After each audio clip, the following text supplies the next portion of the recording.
Rebonjour pour ceux qui étaient là au début du cycle. Bonjour à ceux qui viennent de nous rejoindre donc dans ce cycle prévision, planification, aide à la décision. Donc on continue dans des mises en œuvre un peu innovantes. Là pour le coup, on connaît tout le monde connaît BIC, enfin que ce soit les rasoirs, les briquets, les stylos, les crayons. Alors là je sais pas, j'ai même vu des tableaux, des ardoises blanches. En tout cas, on connaît BIC, mais on connaît pas la manière dont il a mis en œuvre son processus SNOP et des activités internationales et un processus qui est de planification intégrée, donc ce qu'on appelle l'IBP, enfin IBP. Donc voilà, et on va en apprendre beaucoup plus là avec justement, ils sont accompagnés d'Anna Plan, et donc alors je ne sais pas si vous faites la présentation directe, je peux vous la faire, sinon, comme tu veux, peut-être Bertrand, tu reprends la main et je vous laisse. Avec plaisir, voilà. Jean-Luc. Ok, donc vous avez 3 quarts d'heure, y compris les questions. C'est toujours un peu le Merci pour l'introduction. Charlène. Du coup, moi, je suis Charlène Edelec. Je fais partie de l'équipe IT de la supply chain sur la gestion de projet et notamment sur la gestion de projet Anaplan du côté Demand et Factory. Et moi, je suis Tony Pexoto. Je suis responsable IT Global Supply Chain pour Europe, Middle East, Africa, et aussi responsable global de système de transport. Et bonjour, je suis Bertrand Sulliot, j'ai en charge les sujets de supply chain planning pour Anaplan Europe du Sud. Et j'ai effectivement l'immense privilège de pouvoir vous parler du sujet BIC avec les intervenants. Donc merci Charlène, merci Tony d'avoir préparé et d'avoir la volonté de partager votre expérience sur votre projet. Alors merci Jean-Luc aussi pour l'introduction.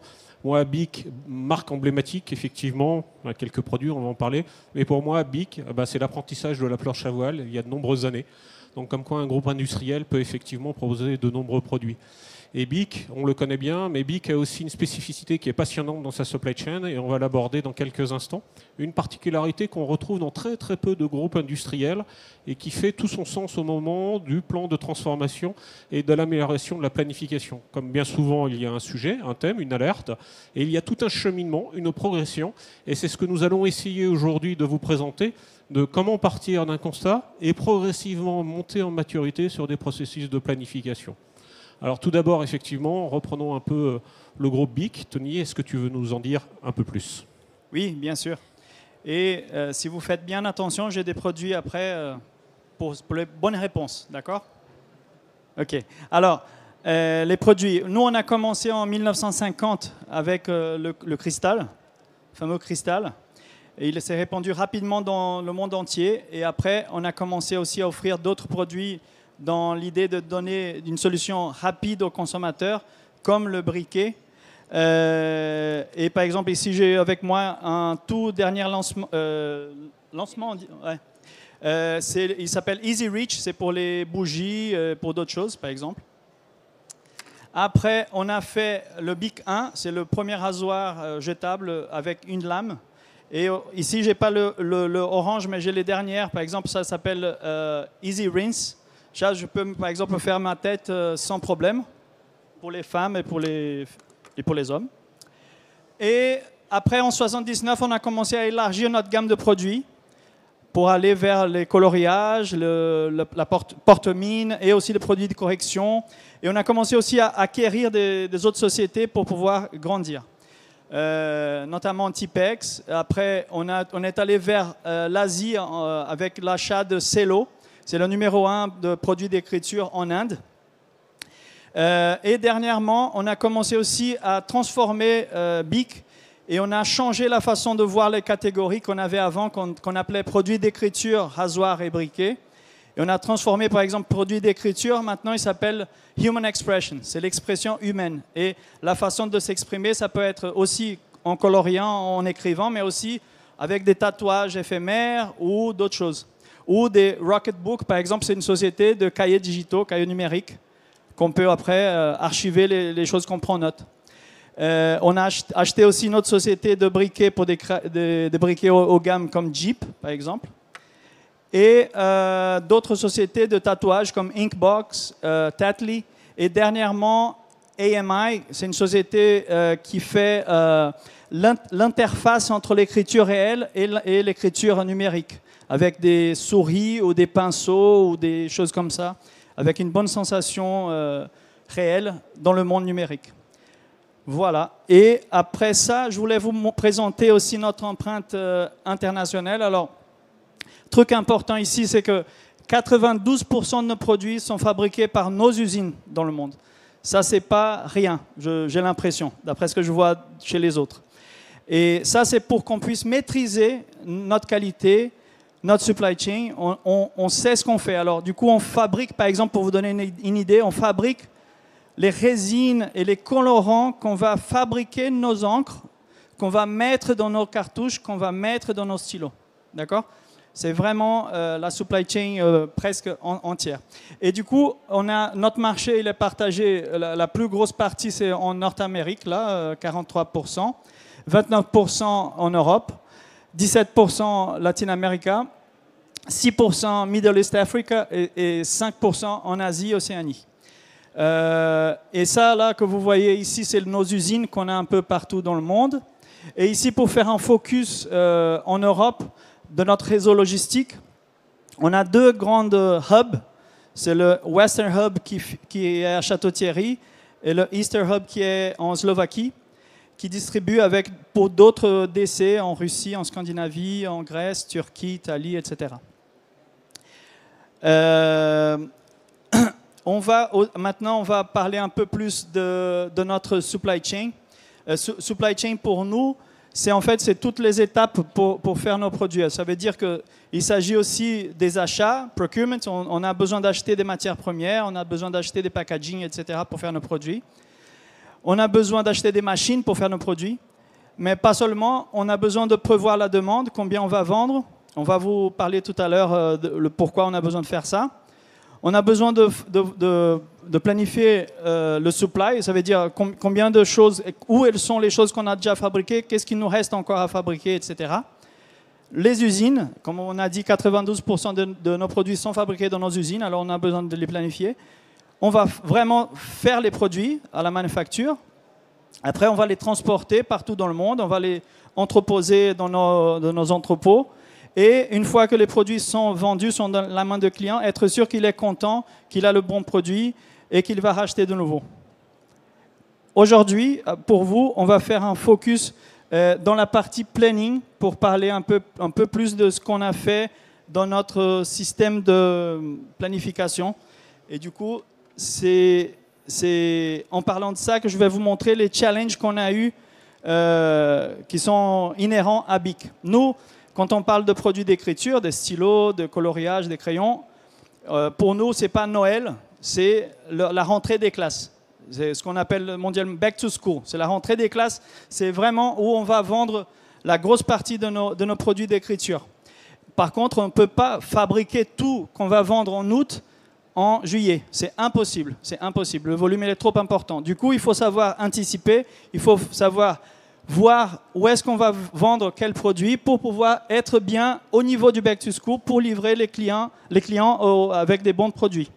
Et pas seulement, quand on regarde cette réconciliation entre la demande et l'usine, il faut qu'on ait un outil qui puisse nous faire cette réconciliation. Ça veut dire, pour la demande, on a besoin de voir les familles de produits qu'on va vendre et les marchés. Et normalement, on a une vision de 2 ans pour ça.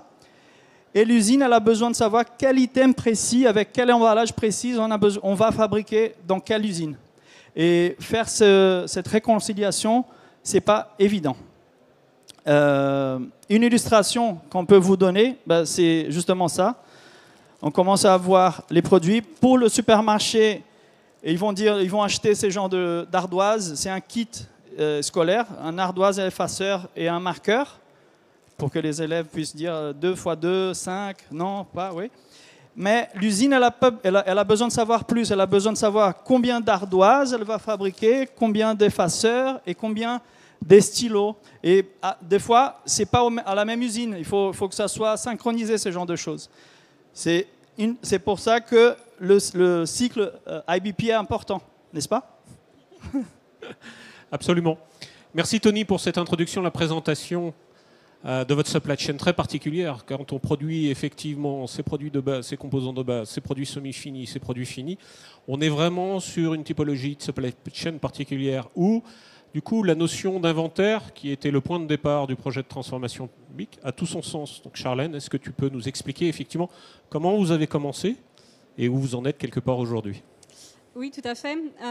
Du coup, notre objectif, ça a toujours été d'être sur un IBP, donc Integrated Business Planning, mais on l'a fait en différentes étapes parce que tout d'abord, ça a été de constater qu'il y avait besoin d'avoir une planification améliorée, une meilleure planification. On a constaté qu'on avait trop d'inventaire, qu'on avait une forecast accuracy pas suffisante et ça a été fait suite à une étude extérieure.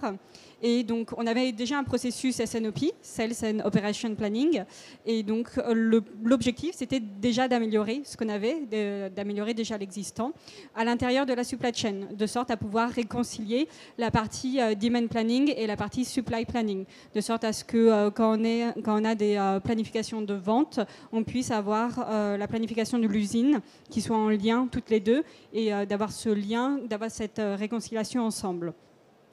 Sur cette partie-là, on avait au moins une limite principale qui, du coup, nous a amené à aller encore plus loin, c'est qu'on avait différents chiffres de planification. Il y avait une planification à l'intérieur de la supply chain, où du coup on était d'accord entre la partie demand et la partie factory, mais on a aussi un chiffre de planification qui vient de la finance, avec la rolling forecast, et des chiffres de planification qui viennent de l'équipe commerciale. Et c'est là que ça fait tout son sens d'aller vers un IBP, c'est pour pouvoir concentrer et être d'accord au sein de tous les départements qu'on a dans l'entreprise. Donc pas seulement la supply chain, mais aussi réconcilier les informations qu'on a avec l'équipe finance et avec les équipes commerciales. Et aujourd'hui, du coup, notre objectif, c'est d'avoir un seul chiffre de planification intégré, accepté par toutes les équipes, et donc du coup d'avoir une planification BIC où on sait exactement combien de stylos on va vendre de façon globale. Et cette mise en place du coup de l'IBP, ça s'est accompagné de deux éléments principaux. Le premier, c'est d'avoir une gouvernance transverse avec la création d'une nouvelle équipe. Et le deuxième, ça va être la mise en place d'un plan. Sur cette gouvernance transverse, du coup, on a créé une nouvelle équipe, l'équipe IBP, qui est à la fois globale et régionale. Il y a une responsable au niveau monde pour s'assurer du processus et d'harmoniser au niveau des différentes régions. Et ensuite, il y a une empreinte locale très forte, parce qu'il y a un représentant dans chaque région qui permet de faciliter les dialogues au sein des différents départements. Là, vous pouvez voir qu'on fait le cycle sur différentes semaines et l'objectif, c'est d'être toujours en amélioration continue pour pouvoir communiquer tous ensemble. Le premier grand point, on commence par le portfolio, où notre objectif, c'est de revoir le nombre de SKU qu'on a, de sorte à être mieux adapté par rapport à ce que les clients veulent et du coup d'avoir un customer-centric encore plus prononcé en ayant ce moment dédié à revoir notre portfolio. Une fois qu'on sait quels produits on a besoin de vendre pour mieux correspondre aux besoins du client, du coup, on va planifier les ventes. Et donc là, c'est la partie demand. Ça se fait au niveau cluster, au niveau pays et au niveau région. Donc il y a différents demand review meetings où les différents départements, donc la supply chain, l'équipe demand, la finance et l'équipe commerciale, tout le monde est ensemble pour pouvoir discuter de la planification des ventes qu'on va estimer pour les différents produits. Une fois qu'on sait combien est-ce qu'on va vendre, on va faire la planification de l'usine, de la production, en fonction de l'inventaire qu'on a déjà. Et donc, du coup, là, ça va être la Factory Supply Review Meeting, où on le fait par usine et ensuite par catégorie de produits. Donc, par exemple, Human Expression, Flame for Life ou Blade Excellence, au niveau des 3 grandes catégories de produits qu'on a. Donc cette partie-là, c'est une partie plutôt classique SNOP. Et la nouveauté avec l'équipe IBP qu'on a mis en place, c'est du coup la semaine 5, 6 et 1. Et donc c'est vraiment d'avoir cette intégration avec toutes les équipes, d'avoir un meeting régional avec vraiment le top management qui est dans ces meetings directement pour pouvoir prendre des décisions tous ensemble sur les différents sujets. Si on a du shortage sur tel et tel produit, comment est-ce qu'on s'en s'en sort? Est-ce que du coup on va privilégier telle et telle région? En fonction de quoi? En fonction des différents clients, en fonction de forecast accuracy, des choses comme ça. Ça peut être différents critères. Et donc du coup, ça c'est vraiment la nouveauté qu'on a avec l'IBP et qui est du coup amenée grâce à cette gouvernance transverse et grâce à cette nouvelle équipe. Et la deuxième du coup grande réponse en parlant d'IBP, comment est-ce qu'on a pu mettre en place ce système IBP? Ça a été notamment avec l'intégration d'Anaplan, la mise en place de ce projet-là qui a commencé en 2020 à peu près, où du coup ça nous permet d'avoir une architecture des données qui favorise cette partie IBP, cette partie convergence des différentes informations des différentes équipes. Là, comme vous pouvez le voir, on a du coup notre ERP qui est JDE Edwards. On utilise aussi Blue Yonder qui est notre outil de planification au quotidien, qui est beaucoup plus détaillé par rapport à Anaplan, où Anaplan va regarder une vision agrégée des différentes informations. On a Power BI, notre outil de reporting.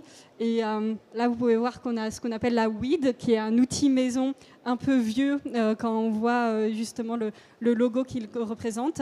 Et justement, sur ça, on a aussi un projet en parallèle d'améliorer nos données maîtres. Parce que la mise en place d'un tel outil, d'un tel process, l'IBP, on se rend compte que nos données maîtres, en fait, on n'avait pas la même définition dans l'équipe supply chain ou dans l'équipe finance. On n'avait pas les mêmes attributs pour catégoriser un même produit. Et donc, du coup, ce n'était pas forcément évident de pouvoir communiquer. Donc, la mise en place d'Anaplan nous a permis déjà de corriger, de nettoyer certaines données. Et la prochaine étape, elle est en cours, c'est de changer cet outil-là pour avoir de quelque chose de plus moderne et de pouvoir fluidifier les informations entre les différentes équipes. Et donc Anaplan nous permet d'avoir ce data hub commun, de pouvoir faire converger les différentes données qu'on a entre les différentes équipes. Et ensuite, on les explose en fonction de l'utilisation métier qu'on veut faire.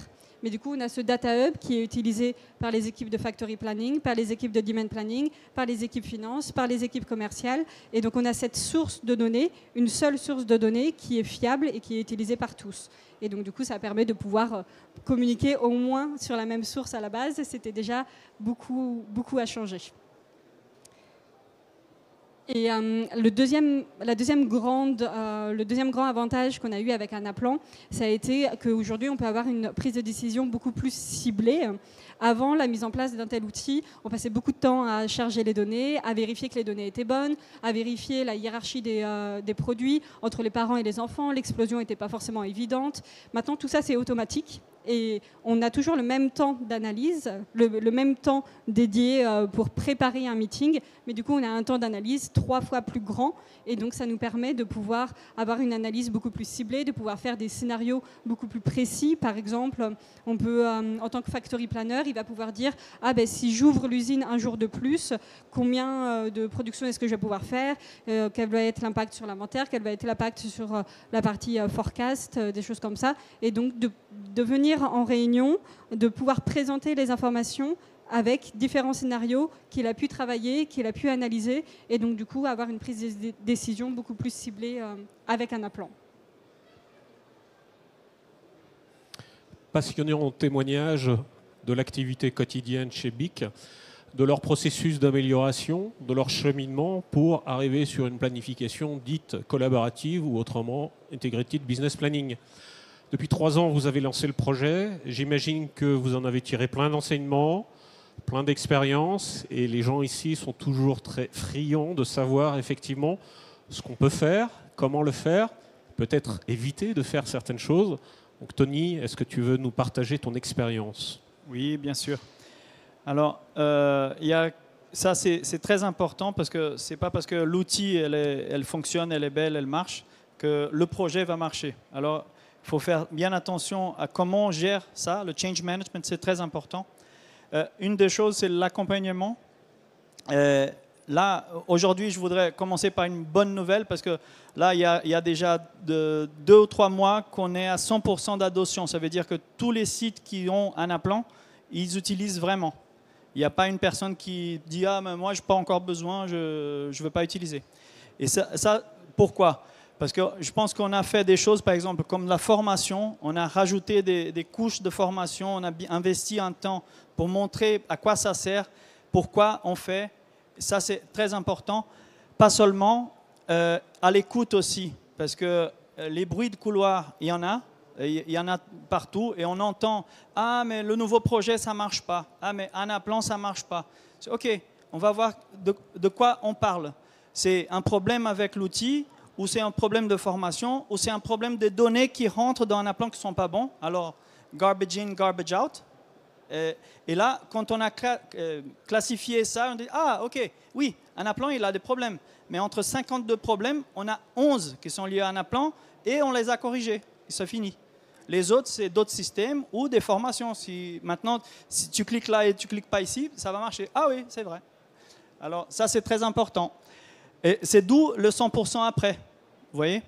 Et aussi, adapter. Un autre avantage qu'on a avec Anaplan, c'est que c'est facile à créer un dashboard si on a besoin.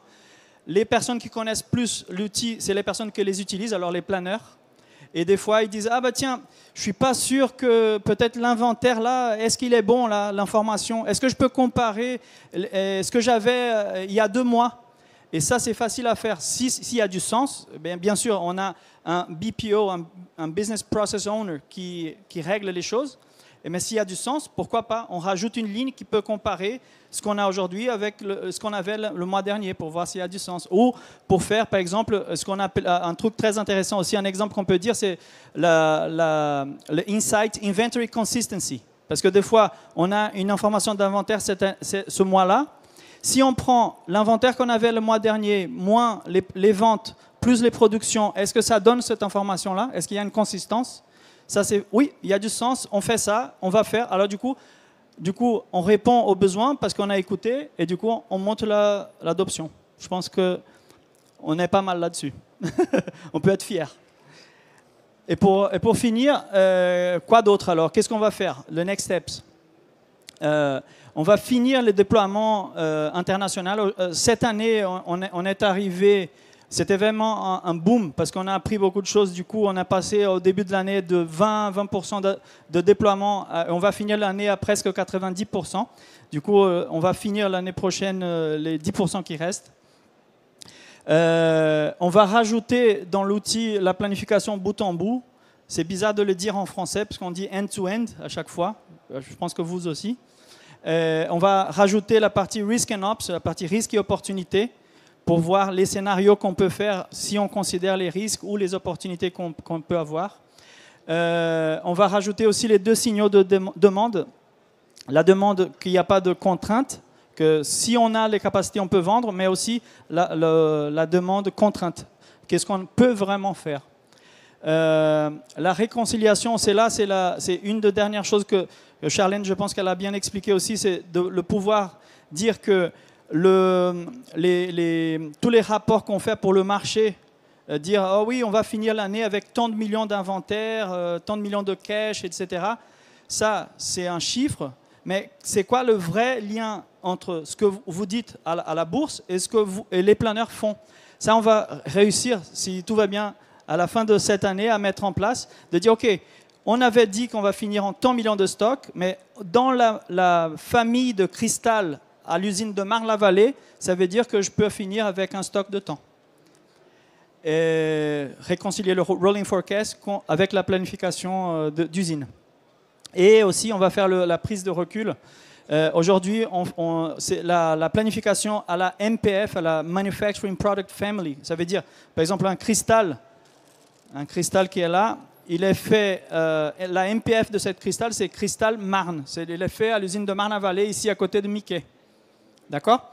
Mais il y a l'usine à Bizerte en Tunisie, il y a l'usine à Manaus au Brésil, il y a l'usine à Mexico, un peu partout, le même cristal il est fait. Et aujourd'hui, on a déjà dans l'outil la visualisation par usine, par MPF. Et on va passer à la GPF, Group Global Product Family. Ça veut dire que si par hasard on a un problème à Mexico et ils ont besoin d'aide, on peut voir où dans le monde on peut faire du cristal pour le Mexique. Vous voyez? Et aussi, on va rajouter à la fin, l'idée c'est d'avoir la planification automatique avec une vision à 5 ans. Voilà. Parfait. Est-ce que j'étais trop rapide? On est parfaitement dans le timing. Est-ce qu'il mérite des produits? On va voir avec les questions. Ouais, on va pouvoir faire gagner ça. Alors, tout d'abord, Charlène, Tony, merci pour votre retour d'expérience, pour le partage, effectivement, de votre expérience et de votre savoir-faire. Ce que je retiens avec BIC, une supply chain vraiment très particulière, 92% des composants au sens large produits en interne, donc des problématiques de planification spécifiques. Un existant organisationnel par pays, par usine, par marque, donc aussi très particulier, la manière dont ils adressent un produit, une usine, un marché. D'accord ? Et des existants d'équipes et de solutions informatiques qui nécessitent effectivement de mettre un petit peu de collaboration là-dedans.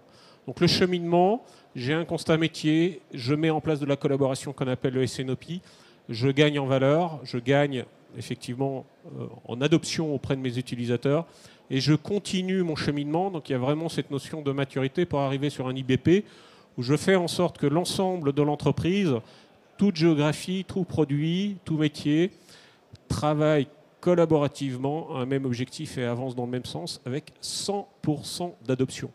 Ça fait rêver un certain nombre d'entreprises quand on parle de change management. 100% d'adoption. Alors, merci pour cette présentation.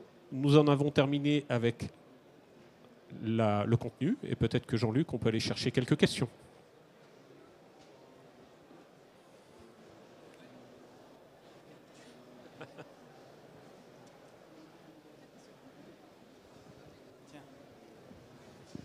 Sinon, on va se prêter nos micros. Ah, merci. Non, là, ici, il marche. Je vous le rends. Bon, je savais pas que en posant des questions, on pouvait gagner des. Je croyais que c'était en donnant des bonnes réponses. Enfin bon, donc je n'étais pas au courant. Est-ce que il y a déjà quelqu'un qui s'est levé? Alors j'espère que c'est pas pour gagner un tableau Velleda. Si, effectivement, bon. J'étais très intéressé par les stylos Bic, mais pas seulement. J'ai une question un petit peu provocatrice à vous poser. Donc je m'appelle Damien Portman du cabinet Alchemis et je vois que l'architecture IT est assez riche de différents outils. Blue Yonder et notamment Power BI en plus d'Anaplan. Alors vu de loin, il y a deux outils de BI qui potentiellement pourraient, je ne sais pas, se cannibaliser ou en tout cas avoir des couvertures fonctionnelles qui se regroupent. Et donc la question c'est qu'est-ce qui vous a fait choisir Anaplan en plus de Power BI et qu'est-ce qui vous a fait comment vous avez partagé finalement les rôles ou les territoires entre Power BI et Anaplan. Merci. Il y a un classique avec les architectures informatiques chez nos clients, c'est que souvent, à un sujet, un métier, une solution informatique. Donc Power BI va aller chercher de la donnée, va exposer l'historique, le passé, et va permettre de faire des analyses derrière nous. Des solutions comme Blue Yonder ou les ERP permettent de gérer une partie des opérations au quotidien. Anaplan, dans son positionnement intrinsèque, où on a ce qu'on appelle la planification connectée, ou plutôt la planification horizontale, on va faire en sorte de recréer une collaboration qui n'existe pas toujours parce qu'on a des boîtes qui sont utilisées par des équipes et qui ont parfois du mal à communiquer avec d'autres boîtes ou avec d'autres équipes. Le rôle de Anaplan, c'est de combler ces trous, pas forcément de changer l'existant, on s'adapte. S'il faut le changer, on le change, mais sinon on s'adapte. Pour recréer de la collaboration entre les données, donc je vais chercher, je les connecte, je les prépare, je les expose, et elles ne sont plus cachées dans des boîtes. La connexion entre les plans, je vais faire en sorte que effectivement mon Power BI discute avec mon Blue Yonder par le biais d'Anaplan qui discute avec le RP pour que les différents métiers dans les différentes régions se parlent.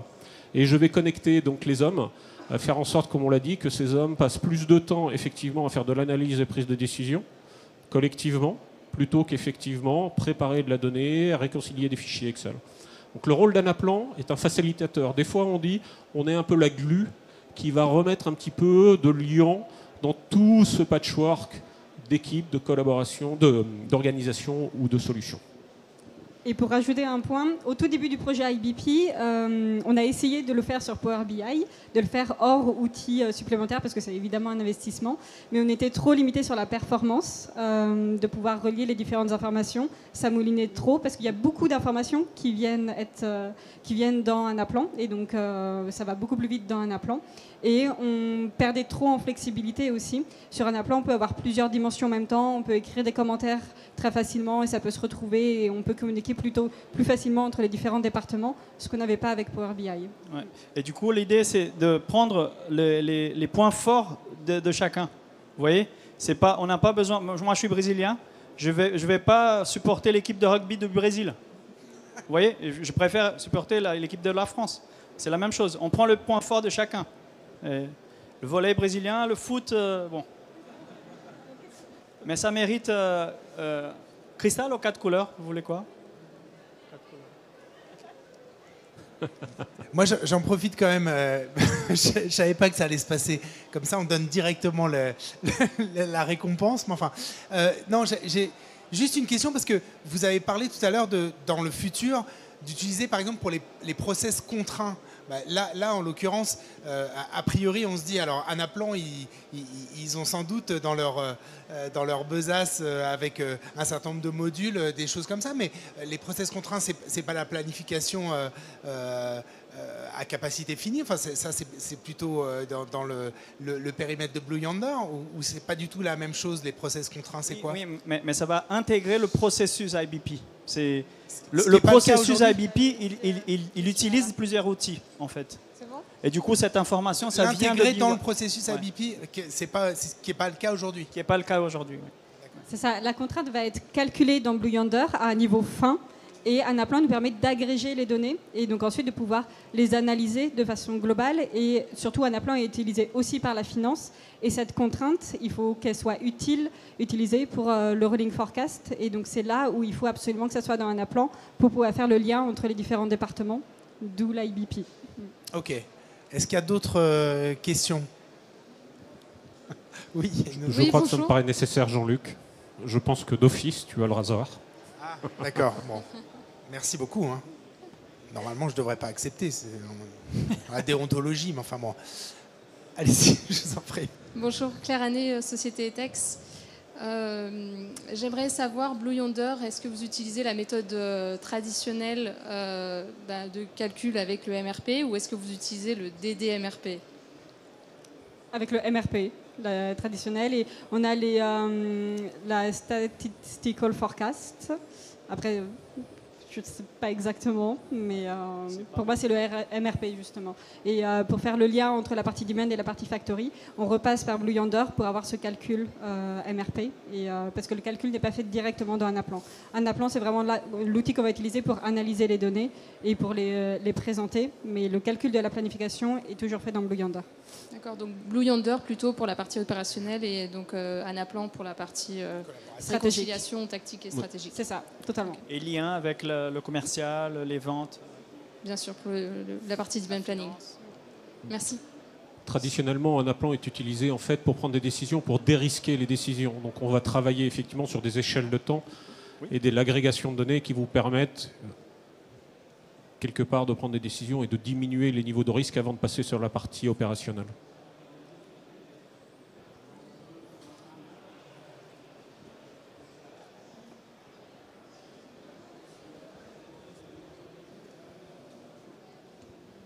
J'avais une petite question sur l'interaction entre Anaplan et Blue Yonder.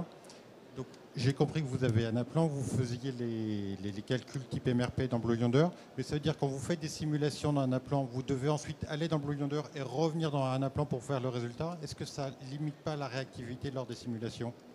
Aujourd'hui, la simulation est seulement faite dans Anaplan, mais en effet, quand on parle de demande contrainte, normalement pour l'année prochaine, c'est justement un projet qui est en cours, de pouvoir avoir ces différents scénarios dans Blue Yonder.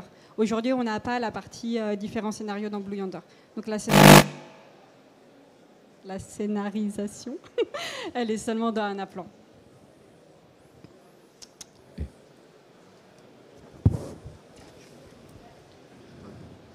Ah, c'est Jean-Luc. Pardon, je suis désolé. Non, mais j'avais juste une question sur les scénarios, parce que c'est vrai que de plus en plus, on parle de planification par scénario, ce qui est pas si courant que ça.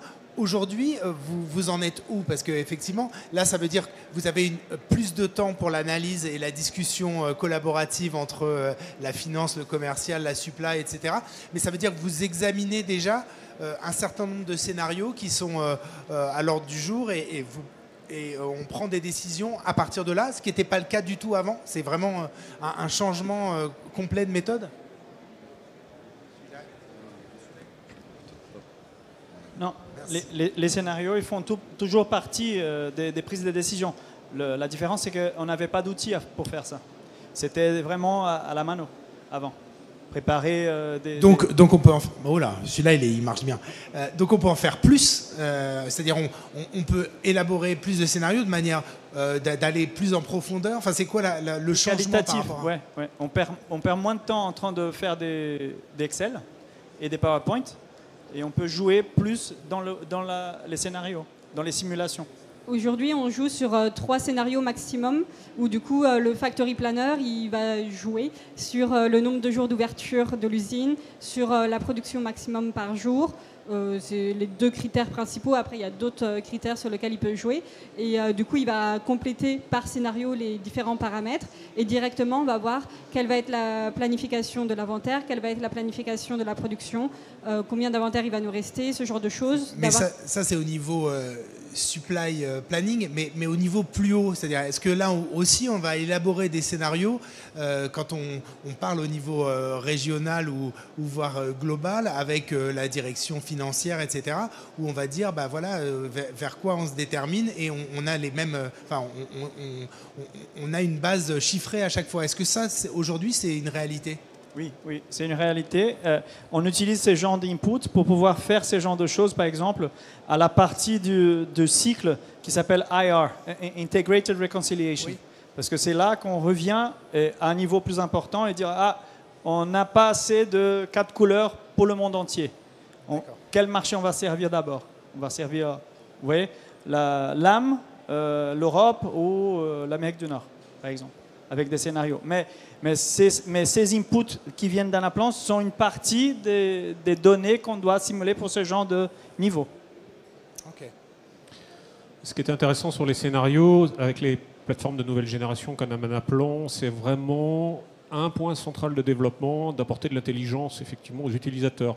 Donc le scénario peut être simplement un générateur de scénarios très intuitif qui permet à un utilisateur de comparer différentes hypothèses. Et si je change ça, qu'est-ce qui se passe ? Ensuite, vous avez les scénarios produits par un optimizer, donc par l'algorithmie, l'intelligence. Donc, il va suggérer à l'utilisateur un certain nombre de scénarios. On appuie sur un bouton, des scénarios sortent en fonction de certaines hypothèses. Et ensuite, l'utilisateur peut réagir dessus. Mais il y a un niveau d'intelligence supérieur. Et enfin, on va rentrer dans l'algorithmie avancée lorsqu'on nécessite, machine learning, intelligence artificielle, avec des algorithmes complexes qui permet encore d'avoir un niveau de suggestion de ce qui pourrait être fait. Donc en fonction de la maturité, de l'adoption et de l'envie de l'entreprise, on peut faire des scénarios à la main, très intuitivement. On peut demander à l'outil d'aider, ou on peut aller attaquer de l'algorithmie avancée, qu'elle soit proposée d'ailleurs par Anaplan, ou par des outils d'intelligence artificielle externes à la plateforme Anaplan, puisque des entreprises ont des équipes de data scientists, ont envie peut-être d'utiliser leurs propres algorithmes, et ça se connecte automatiquement dans Anaplan. Donc la notion même de scénario, elle dépend de ce que vous voulez en faire et de quel niveau de préconisation vous demandez à l'outil. Ok, on a une question là. Merci beaucoup pour vos partages. Nicolas Lambert, Société ACEP, Business Data Manager. Un sujet qui me tient particulièrement à cœur, c'est les ROI qu'on peut avoir. Est-ce que vous pouvez nous partager un petit peu les ROI de votre projet et qu'est-ce que vous en avez tiré après plusieurs années de mise en place ? C'est surtout du gain d'efficacité. Aujourd'hui, justement, on n'a pas le chiffre exact qui va avec. On est en train de le calculer avec les équipes Anaplan, justement, pour pouvoir avoir ce ROI de façon précise. Mais aujourd'hui, c'est surtout du gain d'efficacité et d'analyse. Après, si on parle de forecast accuracy ou des choses comme ça, c'est pas la mise en place d'Anaplan ou d'un IBP, c'est pas le seul motif qui va augmenter notre forecast accuracy.